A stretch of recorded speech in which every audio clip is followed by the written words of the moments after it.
दिग्विजय जी इस वक्त हमारे साथ मौजूद हैं। रविशंकर जी इस बार चर्चा में शामिल नहीं हैं, वो इस चर्चा से अपने आप को अलग कर चुके हैं और हम यही कह सकते हैं कि शायद अगर वो चर्चा में शामिल रहते तो शायद ज्यादा बेहतर होता, अपनी बात बेहतर तरीके से वो रख सकते थे। और रविशंकर जी की हम सब काफी इज्जत करते हैं और इसमें कोई दो राय नहीं है कि उनकी किसी भी बात का ना तो हमें कभी बुरा लगता है और ना हम बुरा मानना चाहेंगे। दिग्विजय जी, जिस तरीके से ये पूरा एक स्टेज मैनेज्ड ऑपरेशन था, राहुल भी अभी लगातार यही बता रहे थे हमें कि यह स्टेज मैनेज्ड ऑपरेशन था, हम भी यही कह रहे हैं। आरएसएस इस पूरे मामले से अपने आप को अलग करना चाह रही है, कहती है कि कोई भी विरोध प्रदर्शन का तरीका अशांतिपूर्ण था ही नहीं, सब कुछ बिल्कुल अच्छे तरीके से हुआ। कब तक लोकतंत्र की आवाज इसी तरीके से इस तरह के संगठन दबाते रहेंगे? पहली बात तो मैं राहुल जी को और आशीष जी को बहुत बधाई देना चाहता हूं कि जिन्होंने इस प्रकार के कृत्यों को उजागर किया। और स्वाभाविक है रविशंकर प्रसाद जी वास्तविकता और सत्यता का सामना नहीं कर सकते, इसलिए वो चले गए। मैं तो आज से नहीं पिछले 8 साल से कह रहा हूं कि जहां एक बार इस्लामिक रेडिकल एलिमेंट्स हम लोगों के लिए खतरा है, वहीं हिंदू फंडामेंटलिस्ट भी उतना ही खतरा है।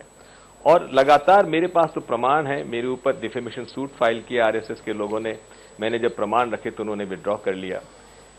अनेक स्थान पर घटनाएं हुई हैं जहां ये लोग शामिल रहे हैं। हो सकता है कि इसमें कुछ लोग हों कुछ लोग ना हों, लेकिन इतना जरूर है कि इनकी विचारधारा हिंसक है, इनके कृत्य हिंसक हैं और ये कभी भी किसी प्रकार का आलोचना सहन करने की क्षमता न शक्ति इनमें है। क्या कारण है कि समझौता एक्सप्रेस में ये बात सामने आई, हरियाणा पुलिस इन्वेस्टिगेशन करने इंदौर गई, मध्य प्रदेश पुलिस ने उनको सहयोग नहीं किया, ये स्वयं मुख्यमंत्री हरियाणा ने मुझको कहा है। क्या कारण है कि सुनील जोशी जैसे संघ के प्रचारक की खुलेआम हत्या होती है, भारतीय जनता पार्टी की सरकार मध्य प्रदेश में उसकी जांच तक नहीं करवाती है। मैंने सीबीआई की इंक्वायरी की मांग की, सीबीआई इंक्वायरी से उन्होंने मना कर दिया। इसी प्रकार मेरा तो ये आरोप है कि रामजी कलंगसरा जो कि फरार है, जो कि इसका मास्टर जो बॉम्ब बनाने की उसमें उसकी मास्टरी है, मुझे नहीं लगता कि उसको भी ये जो तत्व हैं, ये आरएसएस वीएचपी के जो हिंसक तत्व हैं, उसको जिंदा छोड़ेंगे। मैं तो इस बात को भी कहना चाहूंगा कि आखिर ये भी क्या कारण, इसकी भी जांच होना चाहिए कि जब जब चुनाव आते हैं तब तक इस तरह के बॉम्ब ब्लास्ट होते हैं।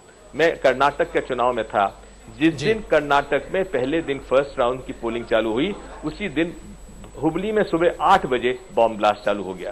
सारे टीवी पर वही आने लगा कि हुबली में ब्लास्ट हुआ, हुबली में ब्लास्ट हुआ। बात यही है कि टेरर को, हिंसा को भारतीय जनता पार्टी और आरएसएस की विचारधारा जिस प्रकार के राजनीतिक उपयोग करती है, ये आज से नहीं करा रही, शुरू से कराती आ रही है और इनका एक निश्चित राजनीतिक एजेंडा है।